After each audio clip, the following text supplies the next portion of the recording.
আজকে আমদানি হয়েছে প্রচুর, আগে ৫-৬ ঘরে আইছে, এখন ১০-১৫ ঘরে আজকে মাল আসছে শ্যামবাজার।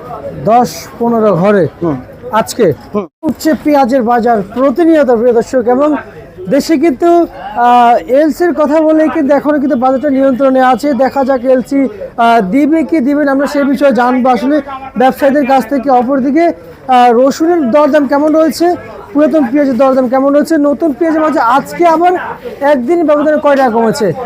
এদিকে রয়েছেন আমাদের সঙ্গে ব্যবসায়ী। আসসালামু আলাইকুম। ওয়ালাইকুম আসসালাম ভাই, কেমন আছেন? এই তো আলহামদুলিল্লাহ ভালো। নাদিম ভাই, বেচা বিক্রি কেমন ছিল আজকে? না, বেচা বিক্রি সকালে ছিল মাথায় ৮০ টাকা, এখন বাজার ৭০ টাকা। পেঁয়াজের চাহিদাটা কেমন আছে? পেঁয়াজের চাহিদাটা একটু কম। পেঁয়াজের চাহিদাটা একটু কম। আচ্ছা, নতুন পেঁয়াজের বাজার একদিনের ব্যবধানে আজকে কত টাকা কমছে? কালকে সকালে বিক্রি হয়েছিল ১০৫ টাকা, পরে বিক্রি হয়েছিল সারাদিন ৯০ টাকা, ৮৫ টাকা এরকম। আচ্ছা আচ্ছা আচ্ছা আচ্ছা। আজকে আমার এসে কমলো কেন? আজকে প্রচুর আমদানি হয়েছে, এই দেখেন দাম শুই না, একদম কাঁচা পেঁয়াজটাই উঠাই নিয়ে এসছে। আচ্ছা আচ্ছা, একদম একদম কাঁচা, একদম কাঁচা, ম্যাচুইট হয় নাই পেঁয়াজ। এই ছোট ছোট এগুলো? হ্যাঁ হ্যাঁ, ম্যাচুইট হয় নাই পেঁয়াজ। এই পেঁয়াজই দাম শুই না উঠাই নিয়ে আইছে, বাজার আরো এর জন্য কমে গেছে। কৃষক তো দেশের ক্ষতি করলো না? না, কৃষক দেশের ক্ষতি করে নাই, কৃষকের তো এটা ম্যাচুইট হয়ে আসলে তো মাল আরো, এখন যদি হয় বস্তায় ৭০ কেজি, তখন হবে হলো ৮৫ কেজি, তখন ১৫ কেজি মাল তার বাড়বে। এটা কি দেশের মানুষ খাবে না? দেশের মানুষ খাবে। কৃষক আবাদ করেছে, কৃষক আবাদ করেছে, এটা তো বাংলাদেশের মানুষই খাবে অবশ্যই। তাহলে দেশের ক্ষতি হলো যদি ম্যাচুর না হয় তো? না না, উনি দাম বেশি পায়, এত যে অল্প ওজন যদি কম হয়, দাম যদি বেশি ৩০ টাকা কেজিতে বেশি পায়, তাহলে তো কৃষকের লাভই হয়, লস তো হয় না, এটা আপনার বুঝতে হবে। আচ্ছা আচ্ছা, লাভের জন্য উঠে নিয়ে আসছে। হ্যাঁ, কিন্তু এখন যে ক্ষতি হয়ে গেল, লস হয়ে গেল, এখন ক্ষতি হওয়ার জন্য মানে ম্যাচুইট হইলে উঠাইলে ভালো ভালো। বুঝছেন? আচ্ছা, আর শুনতে পাচ্ছি ভাই এলসির গুঞ্জন উঠেছিল, এবং দিবে কি দিবে বিষয়টা আপনারা কেমন দেখতে পাচ্ছেন? বিষয়টা হলো এলসির গুঞ্জন উঠছে, এটা ঠিক আছে, সরকার সীমিত আকারে কিছু এলসি দিতে পারে পরিবেশ বুঝা। পরিবেশ বুঝি অবশ্যই, কিন্তু হুটহাট করে দিয়ে দিবে তা না, পরিবেশ বুঝা সরকার দিতে পারে। আচ্ছা আচ্ছা আচ্ছা। তার মানে যে অন্যান্য বলতে সচরাচর দিতে হইবে না? না না, পর্যাপ্ত পরিমাণে দিলে তো ক্ষতি হবে। সরকার তো চায় নাই দেশে পেঁয়াজের বাজার ১৫০ টাকা হোক, সরকার বলছে পেঁয়াজের বাজারটা নিয়ন্ত্রণ থাক, আমরা এলসি দিব না। যেহেতু হাই হয়েছে, একটা পদক্ষেপ নিতে, সিদ্ধান্ত নেবে সরকার, পরিবেশ বুঝা, এটা সরকারের ব্যাপার। আচ্ছা আচ্ছা আচ্ছা, বুঝতে পারছি। আর বাজারে পেঁয়াজের আমদানিটা আসলে একদিনের ব্যবধানে আজ কি পরিমাণ বাড়ছে একটু জানাবেন? আজকে আমদানি হয়েছে প্রচুর, আগে ৫-৬ ঘরে আইছে, এখন ১০-১৫ ঘরে আজকে মাল আসছে শ্যামবাজার। ১০-১৫ ঘরে আজকে? আচ্ছা আচ্ছা আচ্ছা আচ্ছা। ভাই, আর একটু জানবো যে আজকের বাজারে পুরাতন পেঁয়াজের আমদানিটা কেমন রয়েছে? পুরাতন পেঁয়াজ কমে গেছে। আমি গত পরশুদিনও সাক্ষাৎকার দিছি, পুরাতনের বাজারটা মনে করেন নাই, পুরাতন পেঁয়াজ নাই। ওইটা যার লাগবে সে নিবে। একটা মনে করেন একটা কোম্পানি, একটা ডাক্তার বলছে গ্যাস্ট্রিকের ওষুধ এইটা খাইও, সেকলোটাই খাইও, ওইটা সেকলো মনে করে খাক, ওটা সমস্যা নাই। পুরাতনটার বাজার আজকে কালকে বিক্রি করছি ১২০ টাকা, আজকে বিক্রি করছি ১০০ টাকা, ৯৫ টাকা। আচ্ছা আচ্ছা আচ্ছা আচ্ছা। আর হচ্ছে যে কারণ পার্থক্য এটাই, এটা যদি এত কম দাম হয়, ওটা এত বেশি দাম হওয়া উচিত না। ওইটা যদি বেশি হয়, এটা এত কম হওয়া উচিত না। ওইটা পার্থক্য হিসাবে ডিস্টেন্স ৩০ টাকা কেজিতে থাকে। পুরাতনটা ৩০ টাকা বেশি, নতুনটা ৩০ টাকা কেজিতে কম। এটা কাস্টমার যে কিনে, হ্যাঁ, বিবেচনা করে কিনে। বুঝতে পারছি, বিবেচনা করেই কিনছে। হ্যাঁ, কোনটা নিলে আমার ঘাটতি কম হবে, কোনটা নিলে আমার ঘাটতি বেশি হবে, কোনটা নিলে আমার কাস্টমারে খাবে, কোনটা নিলে খাবে না, সেটা কাস্টমারের সিদ্ধান্ত।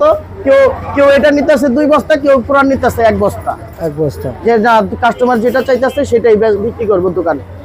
ভাই, বাজার ভাড়ার সম্ভাবনা কেমন দেখতে পাচ্ছেন? বাজার বাড়ার সম্ভাবনা এখন আর নাই। আর কমার সম্ভাবনা, কিছুটা কমার সম্ভাবনা আছে, কিন্তু বাজার একটা নিয়ন্ত্রণ হবে। যদি বর্ডারে এলসি পেঁয়াজ হয়ও, ওখানে একটা সারা বাংলাদেশ একটা চাহিদা থাকে, ওইখানে একটা রেট থাকে যে ৫০ গাড়ি মাল ঢুকলে যে গাড়ি বিক্রি করতে করতে ৫০ টাকা থেকে বিক্রি করা শুরু হয়েছে, লাস্ট পর্যন্ত ৪৫ টাকা বিক্রি হয়েছে। ওইটা সারা বাংলাদেশে একটা বাজার থাকে যে না, ৪৫ টাকা বিক্রি হয়েছে, এটা সবাই ইনপুটাররা জানে যে আমার এই মালটা এই দাম বিক্রি হয়েছে।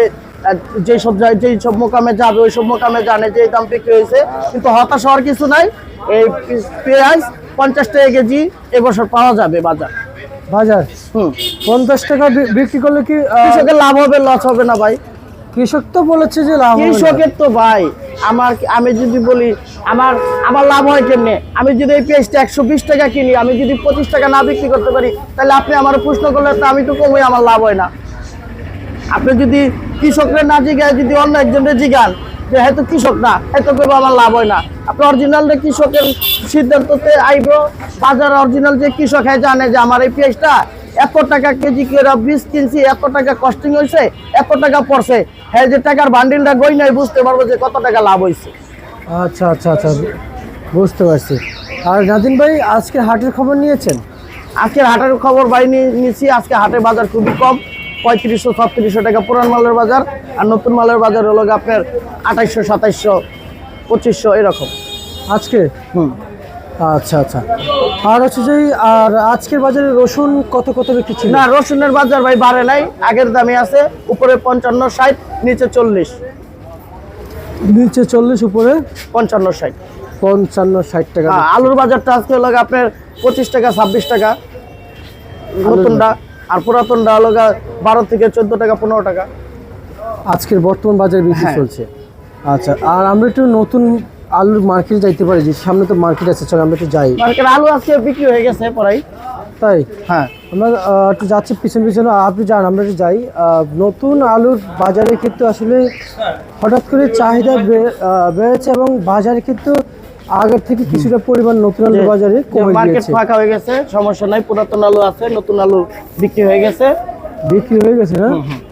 আচ্ছা আচ্ছা আচ্ছা আচ্ছা। কিন্তু অল্প কিছু আছে ভাই, এই নতুন আলু বাজার তো 40-45 টাকা এটা বাজার থাকে, এটা আবার স্বাভাবিক হয়ে যায়। এটা থাকে, কিছুদিনের জন্য থাকে। গত বছর 10-15 দিন ভালো বাজার পাইছে, এই বছর পায় নাই। এবছর পায় নাই না, সেজন্য কি লসটা যাচ্ছে? লস হচ্ছে, সেজন্য কি লস হচ্ছে? লস হচ্ছে ভাই। উৎপাদন হইলে যে কোনো জিনিস, গাছের একটা ফল পাকলে ওইটা পাইরা খাইতে হয়, এটাই। এত পুরাতন আলু ভাই কি করবে ভাই? না, খাইবো, অনেক কি করার আছে। অনেকে বলছে ফালাই দিব, তারপরে তো মাঝখানে 10 টাকা 15 টাকা কেজি বিক্রি করছে, আবার মাঝে 20 টাকা বিক্রি হয়েছিল। এখন আস্তে আস্তে খাবে, যেটা হবার তো সেটা হয়েছে। এটা নিয়ে আর এত চিন্তা ভাবনা করার কিছু না। আচ্ছা আচ্ছা, এই আলু কি ফালা যাবে নাকি তাহলে শেষ পর্যন্ত?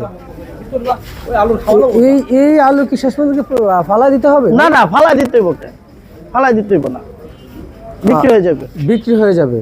আপনি শিওর নাদিম ভাই? শিওর বিক্রি হয়ে যাবে, সমস্যা নেই। আচ্ছা, কারণ এই আলুর বাজারে এমনভাবে কমে, এমনভাবে বাড়ে যে অস্বাভাবিক থেকে অস্বাভাবিক হয়ে যায়। আলু পেঁয়াজ বাজার, এই যে গত 2-3 দিন আগে আপনারা তো দেখেছেন যে 135 টাকা পুরাতন পেঁয়াজ গেছে, 120 টাকা নতুন পেঁয়াজ গেছে। সে পেঁয়াজ কমে আজকে 70 টাকা 75 টাকা দাঁড়িয়েছে। আর হচ্ছে নতুন পুরাতন পেঁয়াজ কত দাঁড়িয়েছে? আমি আপনারা গত 2 দিন আগে বলছিলাম কোনো পাইকারে 20 লাই থেকে উঠতে পারবো না। কথাটা কি আপনার আজকে মিলছে? অবশ্যই ভাই মিলছে। জি জি। আপনার বাজার এখন বলে দেই, আপনার বাজার যখনই 50 টাকা 55 টাকা কেজি পেঁয়াজ থাকবে এভেলেবেল, দেখবেন এক ঘরে 50 টাকা বেচছে, এক ঘরে 55 টাকা বেচছে, এক ঘরে 50 টাকা বেচছে। বাজারটা নিয়ন্ত্রণ হতে আরো 2-3টা দিন সময় লাগবে, বাজার নিয়ন্ত্রণ হয়ে যাবে, বাজার একটা স্বাভাবিক পর্যায়ে বেচাকিনি হবে মার্কেটে। আচ্ছা আচ্ছা আচ্ছা, তবে এখন স্বাভাবিকের উপরে ডিপেন্ড করছে না? বুঝতে পারছি। ঠিক আছে নাদিম ভাই, আপনাকে ধন্যবাদ। এছাড়া আজকে সর্বশেষ 12 তারিখের রাজধানীর বাজার থেকে।